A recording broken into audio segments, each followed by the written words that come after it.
India VIX देखिए लाल निशान में आ चुका है। मार्केट्स देखिए, मार्केट्स में एक स्ट्रॉन्ग मोमेंटम बना हुआ है, चाहे निफ्टी हो, सेंसेक्स हो, ब्रॉडर मार्केट हो। निफ्टी करीब 75 अंक ऊपर है, सेंसेक्स करीब 250 अंक ऊपर है। निफ्टी बैंक की तरफ से बहुत पार्टिसिपेशन नहीं है, लेकिन ब्रॉडर मार्केट्स में यानी कि mid cap small cap strongly perform करते हुए दिखाई पड़ रहे हैं। मिड कैप इंडेक्स के ऊपर अगर आप नजर डालेंगे तो वहां पर कंपेरेटिवली ज़्यादा आउट परफॉर्मेंस है। 0.5% के आसपास की बढ़त मिड कैप इंडेक्स में और रफली एक सवा फीसदी के आसपास की बढ़त स्मॉल कैप इंडेक्स में आपको दिखाई पड़ेगी। तो ब्रॉडर मार्केट ज़्यादा अच्छी खरीदारी में है कंपेरेटिवली फ्रंटलाइन इंडेक्स के। अब कुछ डेरिवेटिव डेटा पे भी नजर डालते हैं। हमारे साथ शिल्पा रावत मौजूद रहेंगे, उनसे तो हम बातचीत करेंगे, लेकिन पहले डेरिवेटिव्स का डेटा भी देख लेते हैं। निफ्टी के केस में 22,177 के आसपास स्पॉट लेवल पे निफ्टी भी कामकाज कर रहा है। तो 22,177 के हिसाब से 22,100, 22,21,900 के आसपास आपको पुट राइटिंग होते हुए दिखाई पड़ेगी और साइमल्टेनियसली 22,300, 22,000 के जोन्स में आपको कॉल राइटिंग होते हुए 22,200, 22,300, 22,400 के आसपास कॉल राइटर्स आपको दिखाई पड़ेंगे। निफ्टी बैंक के केस में स्पॉट लेवल पर करीब 47,786 के आसपास निफ्टी स्पॉट अभी कामकाज कर रहा है। तो 47,700 के आसपास पुट राइटर, 47,500, 47,200 के आसपास पुट राइटिंग है। ऊपर 47,800, 48,000, 48,200 के आसपास आपको कॉल राइटिंग होते हुए दिखाई पड़ेगी। मेजरली 48,000 को मार्केट अभी एज ऑफ नाउ एक नियर टर्म रेजिस्टेंस देख रहा है। हीट मैप की सिचुएशन बुलिश है, 76 लॉन्ग है, करीब 40 शॉर्ट कवरिंग है, 55 शॉर्ट हैं और 10 शेयरों में आपको अनवाइंडिंग दिखाई पड़ेगी। कहां पर लॉन्ग, कहां पर शॉर्ट कवरिंग, वो भी एक एक करके आप देख लीजिए। जीएसपीएल में लॉन्ग बन रहे हैं, नंबर्स के बाद 3.5% ऊपर है। एचएएल 3.5% ऊपर है, एमएनएम 3% ऊपर, बॉश 3% ऊपर, अंबुजा सीमेंट 3% के आसपास की बढ़त यहां पर है। अदानी समूह में से बाइंग है अंबुजा सीमेंट में, अदानी समूह से बाइंग है अदानी एंटरप्राइजेज में 5% ऊपर। टाटा पावर आज 3% ऊपर है। इंडस टावर, केनरा बैंक और सिटी यूनियन बैंक तीनों में ही 2.5 से 3% के आसपास का उछाल है। शॉर्ट बिल्डअप हो रहा है वापस यूपीएल में, कल की एक बढ़िया तेजी के बाद शॉर्ट बिल्डअप है। सिप्ला 3.5% नीचे है, लुपिन 2.5% नीचे है, गोदरेज कंज्यूमर, यूनाइटेड ब्रेवरीज 1.5% नीचे है। नंबर्स के बाद आरती इंडस्ट्रीज 1.5-2% नीचे, ग्रेन्यूल्स, पॉलीकैब, जेके सीमेंट, ब्रिटानिया। जेके सीमेंट कल की तेजी के बाद थोड़ा सा प्रेशर में आज कामकाज कर रहा है। शिल्पा रावत मैम हमारे साथ मौजूद हैं बातचीत करने के लिए। शिल्पा मैम नमस्कार, स्वागत है आपका कार्यक्रम में। पहले तो मार्केट्स पे एक व्यू आपका चाहूँगा कि आज बाजार में डिस्कम्फर्ट तो नहीं है एटलीस्ट इंडेक्स फ्रंट पर, और ब्रॉडर मार्केट्स भी आज खरीदारी के साथ कामकाज कर रहे हैं। स्ट्रॉन्ग बाइंग नहीं है, लेकिन एटलीस्ट जो डर था वो थोड़ा सा कम हुआ है।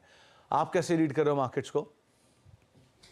जी बिल्कुल सुमित जी, अगर आप देखेंगे इंडिसेस यहाँ पे एक होल्ड कर रहा है, लेकिन ये जब 21,800 का एक मार्क था जो हम लोग पिछले हफ्ते से बात कर रहे कि एक बार आपको मार्केट 21,800 से 700 के बीच पे टेस्ट करते हुए दिखेगा, वो हुआ। और ये जो रैली है ये वो उसका बाउंस बैक रैली है जहाँ पे 22,250 से 300 एक आपको वापस एक रेजिस्टेंस जोन्स मिलेगा।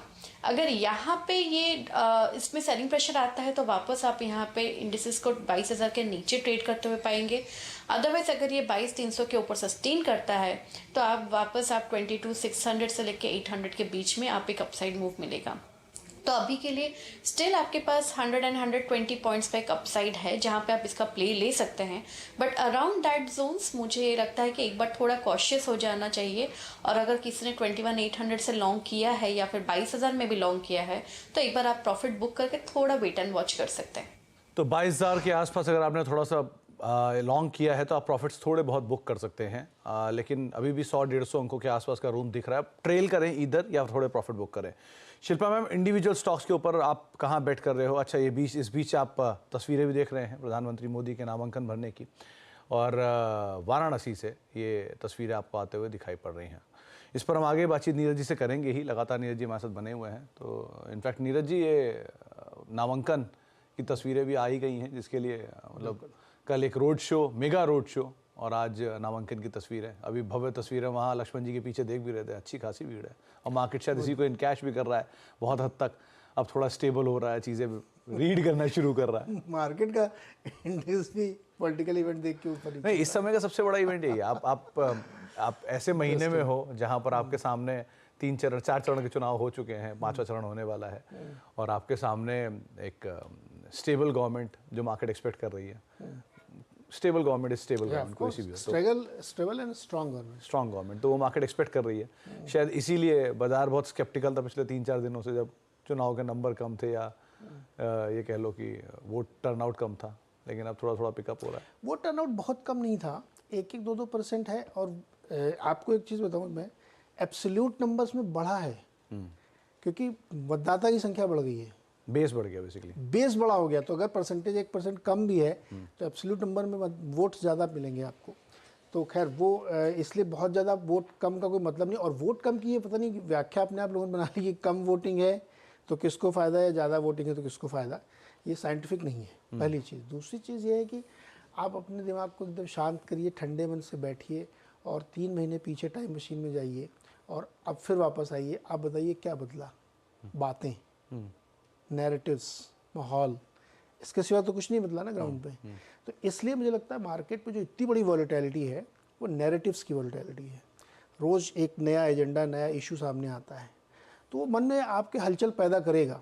और इसीलिए सेंसेक्स का नाम भी है सेंसिटिव इंडेक्स। तो अगर वो सेंसिटिव नहीं होता तो भी हम सवाल करते अगर हिल ही नहीं रहा है, तो वो ऐसी बातों से हिलता है मार्केट को, यही उसका नेचर भी है।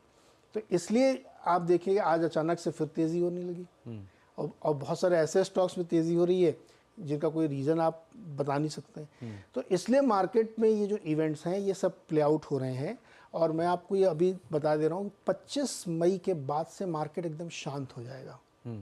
फिर वहाँ पे आपको इंडेक्स लेवल पे इतनी वॉलेटिलिटी नहीं दिखेगी, फिर आपको स्टॉक लेवल पे या नीचे बहुत सारे मूवमेंट्स आपको दिखेंगे। इंडेक्स आपको थोड़ा सा शांत दिखेगा वहाँ पे।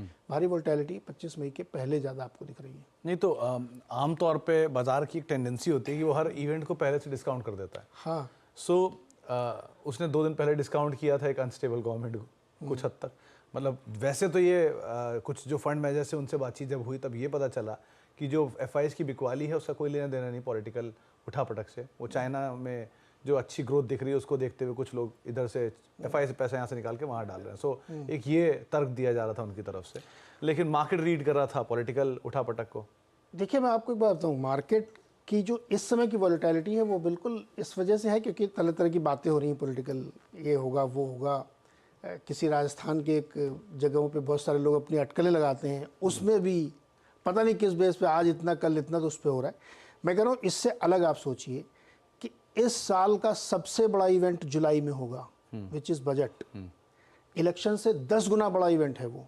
FIIs उसको देख रहे हैं क्योंकि वहाँ से अगले 5 साल का ब्लूप्रिंट सामने आएगा। सरकार की क्या सोच है? सरकार कह रही ना कि हम 100 दिन का एजेंडा सामने रख देंगे, काम शुरू कर देंगे, बहुत बड़े फैसले लेंगे। मार्केट उसको डिस्काउंटिंग करना चाहता है। और आप देखेंगे कि इलेक्शन के नतीजों के बाद जो भी मूवमेंट होगा मार्केट में, अगर यही गवर्नमेंट वापस मजबूती के साथ बनती है तो मार्केट फिर अपने आप को रिपोजिशन करेगा बजट के लिए। और बजट के बाद फिर आपको एक स्टेबल और ग्रोइंग मार्केट दिखेगा। उससे पहले वोलेटिलिटी रहेगी। और इलेक्शन से बहुत बड़ा इवेंट बजट है इस बार का।